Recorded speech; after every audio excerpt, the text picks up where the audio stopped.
اعوذ باللہ من الشیطان الرجیم بسم اللہ الرحمن الرحیم ربی ادخلنی مدخل صدق واخرجنی مخرج صدق واجعلنی من لدنک سلطانا نصیرا اللہم صلی علی سیدنا محمد وعلی آلہ وصحابہ وازواجہ وبارک وسلم۔ السلام علیکم ورحمۃ اللہ۔ آج ہم مزاج رسول صلی اللہ علیہ وآلہ وسلم کی آشنائی پہ ہم نے کافی دنوں سے بات نہیں کی، تو آج ہم اس میں تھوڑی سی بات کریں گے، اس سلسلے کو آگے بڑھائیں گے اور اسلامی تاریخ کا سمجھ لیں یا سیرت النبی صلی اللہ علیہ وآلہ وسلم کا سمجھ لیں کہ ایک بہت ہی اہم اور امپورٹنٹ پیریڈ ہے جس کو تاریخ میں شاب ابی طالب کے نام سے یاد کیا جاتا ہے۔ یہ کیا تھا اور یہ نوبت یہاں تک کیوں آئی، اور اس کے واقعہ تو آپ سب نے پڑھا ہوگا، اور یہ اس کی کچھ ڈیٹیلز بھی تقریباً ہر بندے نے پڑھی ہوئی ہیں، لیکن اس کی فلسفی کیا تھی، اس کے محرکات کیا تھے، اور اس سے نقصان کیا ہوا رسول اللہ صلی اللہ علیہ وآلہ وسلم کی ذات کو، اور اس کے علاوہ یہ کیسے وقوع پذیر ہوا اور یہ کیسے ختم ہوا، اس نے مسلمانوں میں کیا کیفیت پیدا کی اور اس نے کفار مکہ میں، مشرکین مکہ میں کیا کیفیت پیدا کی، اس کے اوپر ہم تفصیلی گفتگو جو ہے وہ آج کریں گے۔ اور میں آپ کو بتاؤں گا کہ یہ واقعہ جو ہے، اس سارے واقعے کا جو تعلق ہے وہ جناب ابو طالب علیہ الصلوۃ والسلام سے ہے۔ اس پہلو کی وجہ سے اس واقعے کو زیادہ روشنی بھی نہیں دی جاتی اور زیادہ ہائی لائٹ بھی نہیں کیا جاتا، اس کی خاص وجہ ہے، اور وہ وجہ جناب ابو طالب علیہ السلام ہے۔ اچھا، ہوا کچھ یوں کہ رسول اللہ صلی اللہ علیہ وآلہ وسلم کو نبوت کا اظہار کیے 6 سال مکمل ہو چکے تھے، 7واں سال شروع ہو چکا تھا، اور اس دوران مکے کے کافی لوگ اسلام قبول کر چکے تھے، آلموسٹ تعداد 40 سے زیادہ ہو چکی تھی، اور ان 40 افراد میں کچھ لوگ ایسے تھے جو مکے کے انفلوئنشل لوگ تھے اور ایلیٹ آف دی سوسائٹی سے تعلق رکھتے تھے۔ ان میں ابتدا ہی میں آنے والے جناب ابوبکر صدیق، جناب عثمان بن عفان، جناب زبیر بن عوام، جناب طلحہ بن عبید اللہ، یہ اور جناب سعد ابن الوقاص، یہ نام گراں قدر ہیں اور یہ مکہ کی ایلیٹ سے تعلق رکھتے تھے۔ اس کے علاوہ جناب ارقم بن ارقم کا نام بھی اچھا، لیکن مسلمان جو تھے یہ ابھی تک دبے ہوئے تھے، اور کفار مکہ جو تھے وہ کھلم کھلا دشمنی کر رہے تھے۔ 6 نبوی کے آخر میں 2 واقعات رونما ہوئے۔ ایک پہلا تھا جناب حمزہ بن عبد المطلب اسد اللہ و اسد الرسول علیہم السلام، انہوں نے اسلام قبول کیا اور رسول اللہ صلی اللہ علیہ وآلہ وسلم کی کھلم کھلا حمایت کا اعلان کیا۔ ان کے چند دنوں کے بعد جب عمر ابن الخطاب اسلام لے کر آئے، تو عمر ابن الخطاب سلام اللہ علیہ وہ 40ویں بندے تھے جو رسول اللہ صلی اللہ علیہ وآلہ وسلم کے ہاتھ پر مشرف با اسلام ہوئے۔ تو اس کے بعد ان 2 بندوں کی سمجھ لیں کہ اور آف پرسنالٹی اتنا زیادہ تھا اس سوسائٹی کے اوپر کہ انہوں نے جب یہ ڈیسائیڈ کیا کہ ہم جا کے اوپنلی نماز پڑھیں گے اور دیکھیں گے کہ ہمیں کون روکتا ہے، تو واقعی انہوں نے جا کے اوپنلی نماز پڑھی، اور جب مسلمان باجماعت ہو کے نکلے تو آگے عمر ابن الخطاب ہو گئے، پیچھے حمزہ ابن المطلب ہو گئے، اور درمیان میں مسلمان ہو گئے باقی کے۔ تو کسی کو جرت نہ ہوئی کہ وہ ان کو روکتا، اور انہوں نے العلانیہ جا کے نماز پڑھی، اور اس کے بعد مکہ کی ایلیٹ سوسائٹی میں بھی ہتل پتل ہونا شروع ہو گئی، اور مکہ کا جو لوور سٹریٹا آف سوسائٹی تھا وہ تو بالکل متاثر ہو کے مشرکین مکہ کو یہ لگا کہ اب یہ آخری کڑی ہے، اس کے بعد بھی اگر ریزسٹنس نہ کی گئی تو یہ شاید سارے کا سارا شہر ہی مسلمان ہو جائے۔ اچھا، اس کے اوپر لیکن اس میں رسول اللہ صلی اللہ علیہ وآلہ وسلم تک ان کے جتنے ظلم تھے وہ رسول اللہ کے ماننے والوں پر تھے۔ جناب ابو طالب کی شخصیت کی وجہ سے وہ رسول اللہ صلی اللہ علیہ وسلم کے ساتھ زبانی بدتمیزی تو کر لیتے تھے، کبھی کسی کی یہ جرت نہیں ہوئی تھی کہ وہ رسول اللہ صلی اللہ علیہ وآلہ وسلم کے ساتھ دست درازی کرے، اور اس کی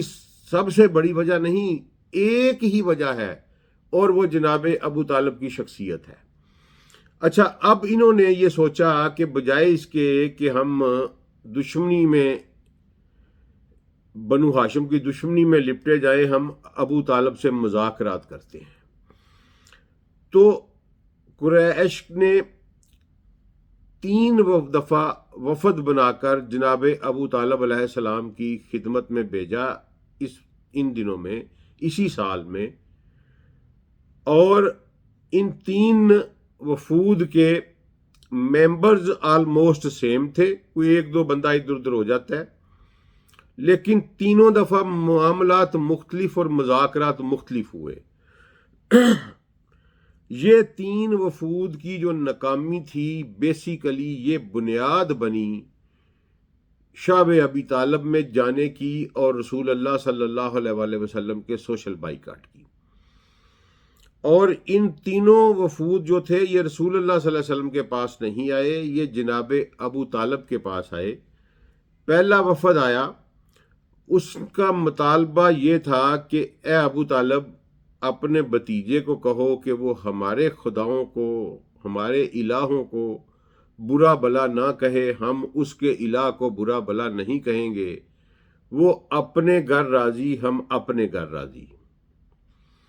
اور تمام لوگوں نے کہا کہ ابو طالب یہ بڑی معقول بات ہے، اور ہم آپ کے پاس معقول بات لے کے آئے ہیں تاکہ اس معاملے کا کوئی سلوشن نکل سکے۔ جناب ابو طالب نے رسول اللہ صلی اللہ علیہ وآلہ وسلم کو بلایا اور ان کی خدمت میں یہ عرض کیا کہ اے میرے پیارے بیٹے، بھتیجے، یہ تیری قوم کے سردار آئے ہیں اور وہ یہ بات کہتے ہیں۔ رسول اللہ صلی اللہ علیہ وآلہ وسلم نے ان کو کہا کہ اے چچا، اگر یہ میری بات مان لیں اور میرے کہنے کے اوپر صرف ایک جملہ پڑھ کہہ دیں، ایک کلمہ کہہ دیں میرے کہنے کے اوپر، تو عرب و عجم کے بادشاہ یہ بن جائیں گے، اور عجم کی شہزادیاں ان کے گھروں میں کنیزیں بن کر کام کریں گی۔ تو یہ بات سننا تھا کہ ابو جہل، جس کا دل دنیا کی محبتوں میں ڈوبا ہوا تھا، اس نے ایک دم سے کہا کہ تیرے باپ پر میں قربان جاؤں، ایک نہیں ایسے 10 جملے کہنے کے لیے میں تیار ہوں جس کے عوض یہ سارا کچھ ملتا ہو۔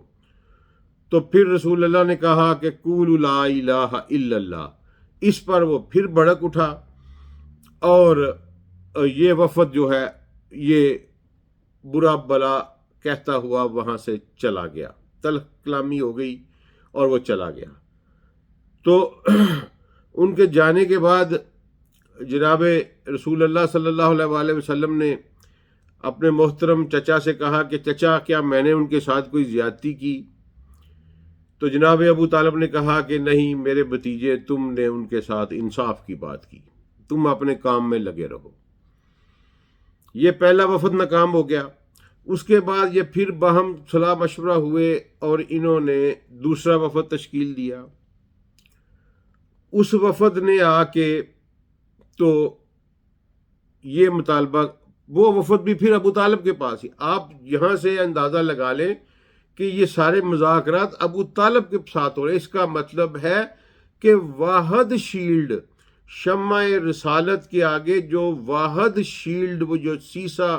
پلائی ہوئی دیوار کھڑی تھی، وہ صرف اور صرف جناب ابو طالب علیہ السلام تھے۔ یعنی اس وقت تک حمزہ بن عبد المطلب بھی مسلمان ہو چکے تھے، ان کے ساتھ مذاکرات نہیں ہو رہے۔ ابوبکر صدیق مسلمان ہو رہے تھے، ان کے ساتھ مذاکرات نہیں ہو رہے۔ جناب عمر فاروق مسلمان ہو چکے تھے، ان کے ساتھ مذاکرات نہیں ہو رہے۔ سعد بن الوقاص مسلمان ہو رہے تھے، ان کے ساتھ مذاکرات نہیں ہو رہے، طلحہ بن عبیداللہ کے ساتھ مذاکرات نہیں ہوئے، زبیر بن عوام کے ساتھ مذاکرات نہیں ہوئے، عثمان بن عفان رضوان اللہ علیہم اجمعین، یہ سب کے سب مسلمانوں کی جماعت میں شامل تھے، رسول اللہ صلی اللہ علیہ وسلم کے ساتھی تھے، اس میں کوئی شک نہیں۔ لیکن مشرکین مکہ مذاکرات صرف ابو طالب سے کر رہے ہیں، اس کا مطلب ہے کہ جو بندہ وہاں میٹر کرتا تھا رسول اللہ صلی اللہ علیہ وسلم کی ذات کی حفاظت کے لیے، وہ صرف ایک ہی تھا، وہ ایک ہی شیر تھا، وہ ایک ہی سیسا پلائی ہوئی دیوار تھا، وہ شیر خدا کا، شیر اسد اللہ و اسد الرسول جناب حمزہ بن عبد المطلب کا بڑا بھائی تھا، اور اسد اللہ علی کرم اللہ وجہ کے باپ تھے جناب ابو طالب علیہ السلام۔ اچھا جی، یہ اب دوسرا وفد جو آیا، انہوں نے کہا ایک نئی پیشکش لے کے آئے، ایک نیا پیکج لے کے آئے۔ انہوں نے کہا کہ ابو طالب تم اپنے بھتیجے سے بات کرو، اسے کہو کہ یہ دین کی تبلیغ چھوڑ دے، اگر وہ چاہتا ہے کہ اسے عرب کا سردار بادشاہ بنا دیا جائے تو ہم اسے عرب کا بادشاہ بنا دیتے ہیں، اگر وہ مال و دولت چاہتا ہے تو جتنا منہ سے نکالتا ہے، یعنی سمجھ لے کہ ہم اسے سونے سے تول دیتے ہیں، اگر وہ کسی خوبصورت عورت کو چاہتا ہے تو عرب کی خوبصورت ترین لڑکی پہ وہ ہاتھ رکھے، ہم وہ اس کے لیے لے آتے ہیں، لیکن خدا را اسے کہیں کہ اس دین کی جو تبلیغ ہے نا وہ چھوڑ دے۔ جناب ابو طالب نے پھر جناب رسول اللہ صلی اللہ علیہ وسلم کو بلایا اور شان اقدس میں عرض کیا کہ بھتیجے، یہ تیری قوم کے سردار پھر میرے پاس آئے ہیں اور یہ 3-4 پیشکشیں لے کے آئے ہیں۔ اس کے جواب میں جناب رسول اللہ صلی اللہ علیہ وسلم کا وہ شہرائے آفاق جواب ہے، اس پیشکش کے جواب میں تھا کہ اے چچا، یعنی یہ سب کچھ کر سکتے ہیں نا، میں اس کی جسٹ لے رہا ہوں کہ مجھے یہ ہو سکتا ہے عرب کا بادشاہ بھی بنا دیں، مجھے سونے میں بھی تول دیں، مجھے عرب کی سب سے خوبصورت لڑکی بھی لا دیں، لیکن جو یہ نہیں کر سکتے کہ میرے ایک ہاتھ پہ چاند اور دوسرے ہاتھ پہ سورج لا کے رکھ دیں، جو یہ نہیں کر سکتے وہ بھی اگر کر لیں تو میں یہ پیغام اس رستے کو نہیں چھوڑ سکتا۔ یعنی پاسبلٹیز میں تو یہ پلے کر سکتے ہیں، یہ امپاسبلٹیز کو بھی اپنے کنٹرول میں لے آئیں تو میں پھر بھی اس دین کی تبلیغ نہیں چھوڑوں گا۔ اچھا، اس پہ پھر تلخ کلامی ہو گئی۔ تلخ کلامی ہوئی تو جو ہے نا جی، ابو جہل نے نا دھمکی دی جناب پھر کہ یا اب فیصلہ ہوگا، یا ابو طالب تمہیں اپنے بھتیجے کو ہمارے حوالے کرنا پڑے گا، یا پھر ہمارے اور تمہارے درمیان ایک فیصلہ ہوگا۔ تو اس پہ پھر ابو طالب جو تھے وہ غصہ کر گئے اور انہوں نے کہا کہ جا میرے بھتیجے، جو تیری مرضی ہے کر، تیری ہوا تک بھی میں کسی کو نہیں پہنچنے دوں گا، اور واقعی نہیں پہنچنے دیا پھر۔ اچھا، یہ وفد بھی ناکام ہو کے چلا گیا۔ اب پھر یہ باہم مشورہ ہوئے، تیسرا وفد تشکیل دیا۔ اصل مطالبہ یہ تھا، اب یہاں سے یہ مطالبہ شروع ہو گیا کہ جی رسول اللہ صلی اللہ علیہ وسلم کو ہمارے حوالے کرو۔ اس پہ جناب ابو طالب کی شاعری بھی ہے، جس کا مفہوم یہ ہے کہ یہ مجھ سے کہتے ہیں کہ میں محمد کو ان کے حوالے کر دوں۔ بڑی خوبصورت شاعری ہے، ٹھیک ہے۔ تو اس میں ابو طالب نے مفہوم ہے، مجھے شعر نہیں زبانی یاد عربی کے، تو اس میں ابو طالب نے کہا ہے کہ ہم مر مٹیں گے، ہمارے جسموں میں خون کا ایک قطرہ بھی باقی نہیں رہے گا، لیکن اس سے پہلے ہم محمد کو کبھی ان کے حوالے نہیں کریں گے۔ اچھا، اب یہ دیکھیں کہ حوالگی رسول کا مطالبہ کا کس سے ہو رہا ہے؟ جناب ابو طالب علیہ السلام۔ اس کا مطلب ہے کہ پیٹرونیج ابو طالب کا تھا، ٹھیک ہے، جو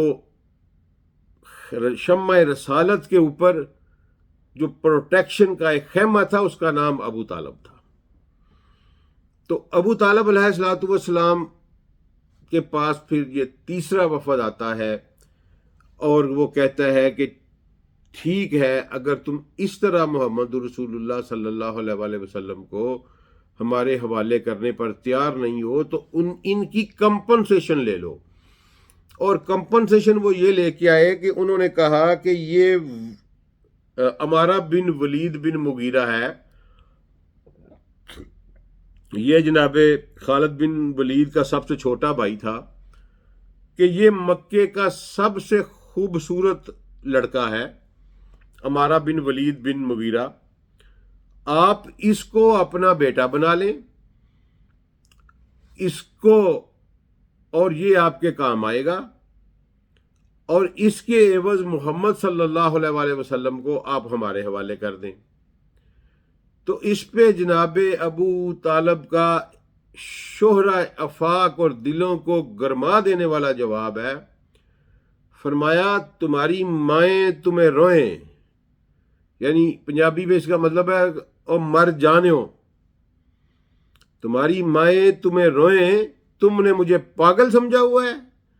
کہ میں تمہارے بیٹے کو کھلاؤں پلاؤں اور پالوں اور بڑا کروں اور تم میرے بیٹے کو لے جا کر قتل کر دو؟ میں تمہیں محمد کا ایک بال بھی نہیں دوں گا صلی اللہ علیہ وآلہ وسلم، ایک بال بھی نہیں دوں گا۔ اب اس پہ تو جناب پھر وہ بھڑک اٹھے، انہوں نے کہا کہ اب ہمارا اور تمہارا کوئی اور ہی فیصلہ۔ ابو جہل نے پھر دھمکی دی، اب ابو طالب نے پھر اسے کہا کہ جاؤ جو کرنا ہے۔ اس وقت پھر ابو طالب نے انہیں کہا کہ جاؤ تجھ سے جو ہو سکتا ہے نا جا کر لے۔ اس سے پہلے ابو طالب نے کبھی یہ بات نہیں کہی تھی، وہ مذاکرات کا دروازہ اوپن رکھتے تھے۔ اب کی بار ابو طالب نے کہا، جب اس نے کہا نا کہ اب تمہارے اور ہمارے درمیان کسی اور طرح ہی فیصلہ ہوگا، تو ابو طالب نے کہا کہ جا تجھ سے جو ہو سکتا ہے نا کر لے، تو محمد کی ہوا کو بھی نہیں چھو سکے گا صلی اللہ علیہ وآلہ وسلم۔ اب جناب پھر یہ گئے اور یہ باہم مشورہ ہوئے، تو انہوں نے یہ کہا کہ ان کا نا بائیکاٹ کر دیا جائے۔ بنو ہاشم، بنو مطلب جو کہ ابو طالب کے ساتھ تھے،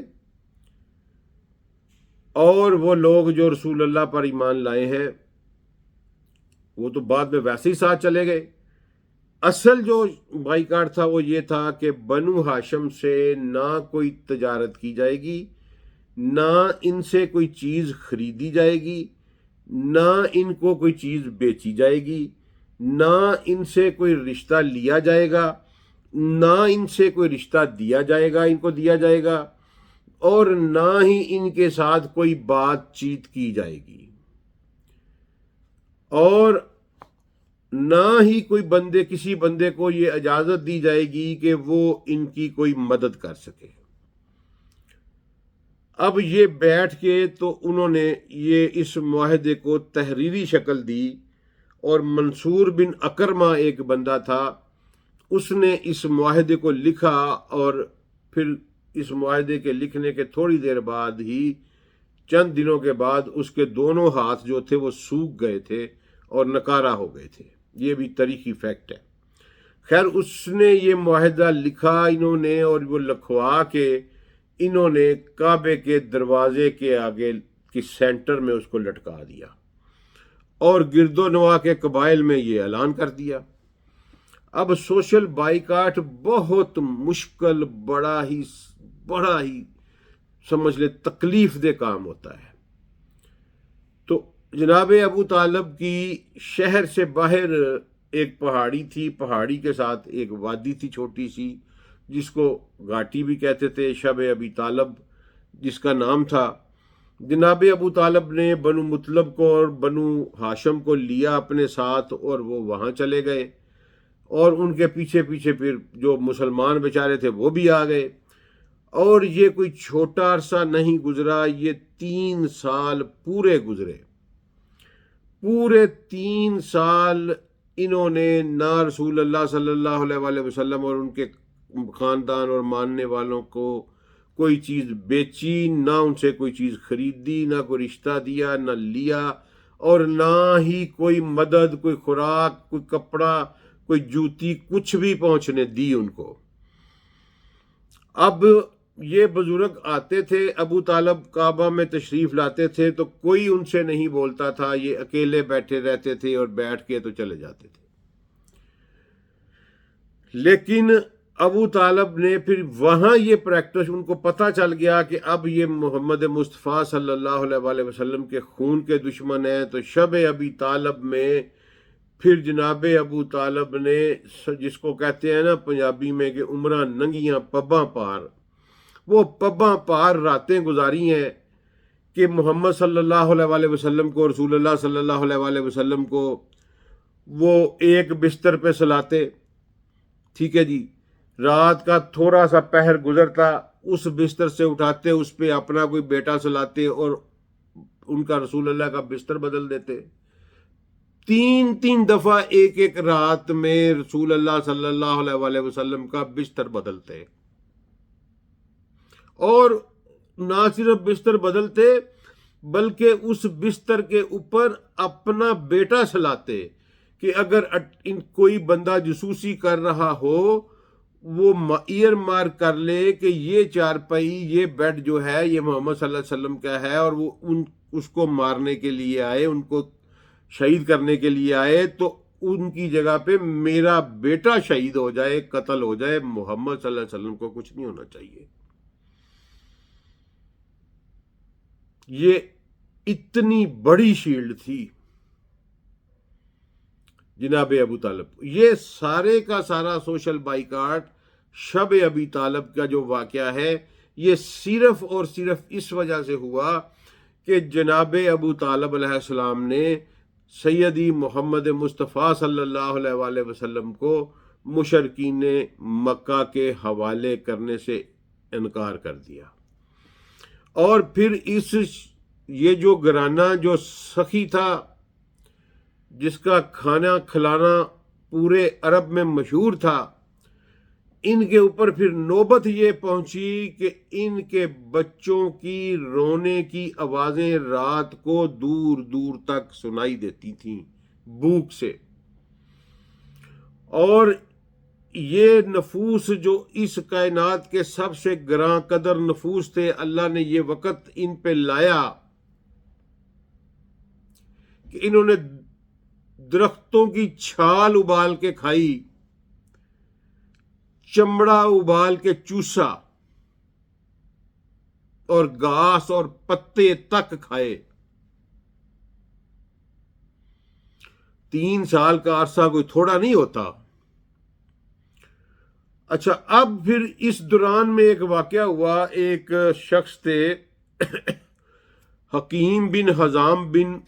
خویلد، اب تھوڑا سا آپ سمجھیں، خدیجہ بنت خویلد اور حکیم بن حزام بن خویلد، یعنی یہ اما خدیجہ سلام اللہ علیہ کے بھتیجے تھے۔ ان کے بھائی کے، اما خدیجہ کا نام ہے خدیجہ بنت خویلد، اور ان کے بھائی تھے حزام بن خویلد، حزام کا بیٹا تھا حکیم۔ اب حکیم ایک دفعہ گندم ایک بوری انہوں نے لی اور اپنا ایک نوکر ساتھ لیا، اور نوکر کے کندھوں پہ بوری رکھی اور اس کے ساتھ جا رہے تھے، تو رستے میں فرعون وقت جو تھا ابو جہل وہ مل گیا، تو اس نے کہا کہ کدھر جا رہے ہو؟ انہوں نے اس کو ٹالنا چاہا، اس نے کہا ہو نہ ہو تم یہ جو ہے نا یہ بنو ہاشم کو دینے جا رہے ہو گندم؟ تو انہوں نے کہا ہاں دینے جا رہا ہوں، اور انہوں نے یہ کہا کہ میں بنو ہاشم کو نہیں دینے جا رہا، میں تو اپنی پھپھو کو دینے جا رہا ہوں، میری تو پھپھو ادھر رہتی ہے۔ تو اس پہ نہ ابو جہل نے نہ ان کے ساتھ برا بلا، حکیم بن حزام کے ساتھ برا بلا جو ہے وہ شروع کر دیا کہنا، اور ابھی یہ تلخ کلامی جاری تھی تو وہاں ایک اور مکہ کا سردار تھا ابو البختری، حتیٰ کہ ابو البختری بھی رسول اللہ صلی اللہ علیہ وسلم کا مخالف ہی تھا، لیکن اس کے باوجود وہ آیا، اس نے کہا کیا مسئلہ کیا ہے؟ تو جناب حکیم بن نظام نے کہا کہ میں اپنی پھپھی کو کھانے پینے کا سامان دینے جا رہا ہوں، اس کو کیا تکلیف ہے؟ تو اس نے کہا کہ یہ تو بنو ہاشم کو دینے جا رہا ہے۔ تو ابو البختری نے کہا کہ نہیں نہیں، یہ تو بنو ہاشم اس کی پھپھی ہے بھائی، وہ اس کی پھپھی تو بنو ہاشم میں نہیں ہے، وہ تو بنو اسد کی ہے، تو یہ اس کا سگا بھتیجا ہے۔ اس پہ ابو البختری اور ابو الجہل آپس میں لڑ پڑے، اور ابو البختری نے لکڑی کا کوئی ڈنڈا مارا اس کے سر پہ اور وہ لہو لہان ہو گیا۔ یہ واقعہ جناب حمزہ بن عبد المطلب نے، چشم دید گواہ تھے، وہ دیکھا خود انہوں نے، وہ جا کے رسول اللہ کو بتایا انہوں نے۔ اچھا، اس کے بعد جب یہ 3 سال گزر گئے تو ایک شخص تھے حشام بن عمر، بنو عامر سے ان کا تعلق تھا، اور ان کی ماں کی کچھ رشتہ داری تھی بنو ہاشم میں۔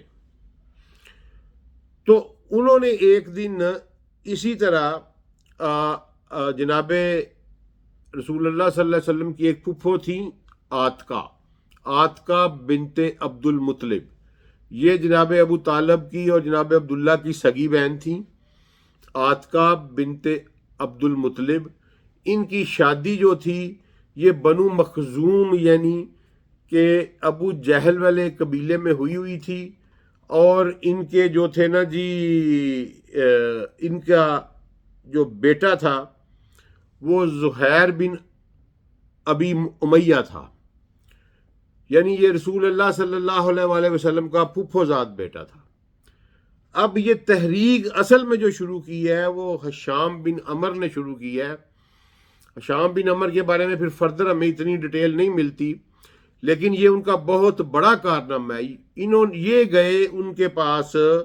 رسول اللہ صلی اللہ علیہ وسلم کے پھپھی زاد زہیر بن ابی امیہ، جو کہ ابو جہل کے قبیلے میں تھا،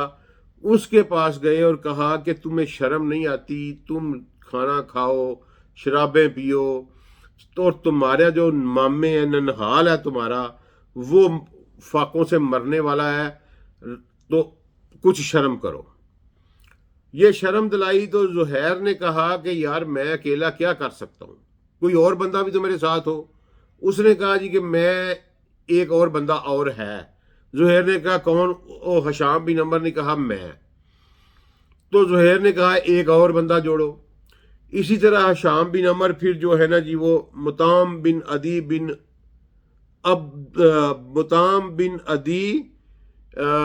نوفل بن عبد مناف، یعنی جو عبد مناف کے 4 بیٹے میں نے آپ کو بتائے تھے، یہ ان میں سے پھر ایک بیٹا تھا نوفل، اس کی اولاد میں اس کا آگے بیٹا عدی تھا، اس کا بیٹا مطعم تھا، یعنی یہ بھی رسول اللہ صلی اللہ علیہ وسلم کے دادا کی اولاد تھے، لیکن یہ بنو نوفل تھے یعنی۔ تو انہوں نے ان کے پاس گیا، پھر اس نے مطعم بن عدی کو یہی غیرت دلائی، اس نے کہا کہ عبد مناف کے 4 بیٹے تھے اور تم چاہتے ہو کہ 2 بیٹوں کی اولاد جو ہے نا وہ ہلاک ہو جائے ہمارے ہی ہاتھوں سے، ایک مطلب کی اولاد اور ایک ہاشم کی اولاد۔ تو اس کو بھی غیرت آئی، اس نے کہا ایک آدھ بندہ اور ملاؤ۔ تو پھر ایک اور بندہ زماں بن الاسود کو ساتھ ملایا گیا، تو یہ 5-7 بندے ہو گئے۔ انہوں نے کہیں بیٹھ کے ایک میٹنگ کی حجون کے علاقے میں، مکہ کی بلائی سمت کا ایک علاقہ ہے حجون میں بیٹھ کے انہوں نے میٹنگ کی۔ میٹنگ کرنے کے بعد ان میں سے ایک بندے نے ڈیسائیڈ کیا کہ میں نہ جاؤں گا، اور یہ نا اس کا جو نا ان کا بات کا آغاز جو ہے نا وہ میں کروں گا جا کے۔ تو وہ جناب پھر زہیر بن ابی امیہ جو تھے وہ بڑا خوبصورت لباس پہن کے آئے، انہوں نے پہلے کعبے کا طواف کیا، اور اس کے بعد نا کعبے کے سین میں نا ہر قبیلہ اپنی اپنی دریاں بچھا کے، کارپٹ تھے یا دریاں بچھا کے، تو ہر قبیلے کا سردار ڈیرا لگاتا ہوتا تھا۔ یہ اس زمانے کا ایک کامن پیٹرن تھا۔ تو وہاں جناب پھر اس بندے نے اعلان کیا کہ جناب بنو ہاشم پر ظلم ہو رہا ہے اور ہم اس ظلم کو نہیں مانتے. وہاں پھر فرعون اثر آگے آیا اور اس نے کہا کہ کسی کی ایسی کی تیسی جو اس نے کہا جی میں معاہدے کو پھاڑنے لگا ہوں، کہ کسی کی ایسی کی تیسی کو اس معاہدے کو پھاڑ سکے. اچھا، وہاں طلع کلامی شروع ہوئی، ایک بندے سے شروع ہوئی، حشام بن عمر اٹھ پڑا، مطعم بن عدی اٹھ پڑا، زماں بن اسود اٹھ پڑے، ابو البختری بھی اٹھ پڑا، کیونکہ ابو البختری کی پہلی ابو جہل کی سے اس موضوع پہ لڑائی ہو چکی تھی، تو وہ بھی موقع کے اوپر انہی کے ساتھ مل گیا. اس پر ابو جہل نے کہا کہ یہ سازش جو ہے نا کہیں اور تیار ہوئی ہے. تو انہوں نے یہ بندے پھر 7 8 10 کٹھے سردار ہو گئے، انہوں نے کہا جی ہم نہیں مانتے اس ظلم کو، تو ہم اس معاہدے کو پھاڑنے لگے ہیں. تو جناب ابو طالب بھی وہاں سائڈ پہ کونے پہ خاموشی سے بیٹھے تھے. جناب ابو طالب کو سید رسول اللہ صلی اللہ علیہ وآلہ وسلم نے بتا دیا تھا کہ چچا اس معاہدے کو دیمک کھا چکی ہے اور اس پہ کچھ نہیں لکھا رہ گیا. تو جناب ابو طالب نے کہا کہ لڑائی جھگڑا نہ کرو، پہلے دیکھ لو معاہدے پہ لکھا کیا ہے. تو جب وہ گئے تو اس کو، اور جناب ابو طالب نے کہا کہ اس پہ کچھ نہیں لکھا، جو تم نے لکھا تھا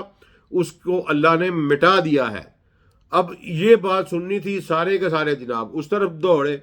اور دیکھا تو معاہدے کو صرف بے اسمی کا اللہم، وہ یہی تحریر لکھا کرتے تھے بسم اللہ کی جگہ پہ، تو صرف وہ جگہ بچی تھی، یہ لفظ بچے تھے، باقی سارے جو وہ پارچمنٹ تھا، لیدر کا تھا یا جس کا بھی تھا یا لکڑی کا تھا، جو اس کو دیمک جو ہے نا وہ کھا چکی تھی. تو یوں پھر انہوں نے کہا کہ یہ اب دیکھتے ہیں کون روکتا ہے. تو پھر یہ 7 سردار جناب ابو طالب کے پاس گئے اور کو ساتھ لے کے آئے اور انہوں نے کہا کہ آپ سارے باہر آ جائیں. تو بنو ہاشم اور بنو مطلب پھر واپس اپنے گھروں میں آ گئے. لیکن یہ 3 سال ڈیوسٹیٹنگ 3 سال تھے. انہوں نے جناب ابو طالب کی صحت کو بھی دیمک کی طرح کھا لیا اور جناب اما ختیجہ کی صحت بھی جو ہے وہ بھی بہت خراب ہو گئی. ظاہر ہے یار دیکھیں 3 سال تک اس طرح سٹرگل کرنا کوئی چھوٹی بات نہیں ہے. تو اس کے فوری بعد چند منتھ کے بعد ہی پھر یہ 10 نبوی کا واقعہ ہے، شب ابی طالب سے باہر آئے. تو پہلے جناب ابو طالب خالق حقیقی سے جا ملے اور ان کے 2 ماہ کے بعد جناب اما ختیجہ خالق حقیقی سے جا ملیں. اور یہ 2 بہت بڑے اسلام کے پلر جن کو اللہ تعالیٰ نے سورہ والضحیٰ میں اپنی طرف منسوب کیا، یعنی جب پروٹیکشن کی بات آئی تو فرمایا کہ عالم یجد کا یتیمن فآوا، ہم نے آپ کو یتیم پایا تو اپنی پروٹیکشن عطا کر دی. فآوا، اپنی پروٹیکشن عطا کر دی. اپنی پروٹیکشن سے مراد ابو طالب ہے. اور فرمایا کہ وہ وجادہ کا عائلاً فاغنا، تو ہم نے دیکھا کہ آپ مالی طور پر کچھ کمزور ہیں تو ہم نے آپ کو غنا عطا کر دیا. وہ اما ختیجہ ہیں. یہ 2 بہت بڑے پلر، میرے رسول کے مونس، میرے رسول کے غم گسار، میرے رسول کے ساتھی، میرے رسول کی حفاظت کرنے والے، میرے رسول پر مر مٹنے والے، یہ 2 بڑے فانوس جو ہیں یہ شب ابی طالب کے مظالم کی وجہ سے اس دنیا سے چلے گئے اور رسول اللہ صلی اللہ علیہ وآلہ وسلم کی تنہائیوں میں اضافہ ہو گیا. اور ابو طالب کی وفات جو تھی وہ سمجھ لیں کہ ایک ایسا ڈیوسٹیٹنگ ایفیکٹ تھا رسول اللہ صلی اللہ علیہ وسلم کی ذات پر، کیونکہ اس کے بعد بنو ہاشم کا جو سردار بنا کنز مروجہ قوانین اور ضابطے کے مطابق، اس کے کردار کے پھر ہم اگلے بحث کریں گے. اور پھر میں آپ کو بتاؤں گا کہ رسول اللہ صلی اللہ علیہ وآلہ وسلم طائف کیوں تشریف لے گئے تھے اور اس کی وجہ کیا تھی. السلام علیکم ورحمۃ اللہ وبرکاتہ.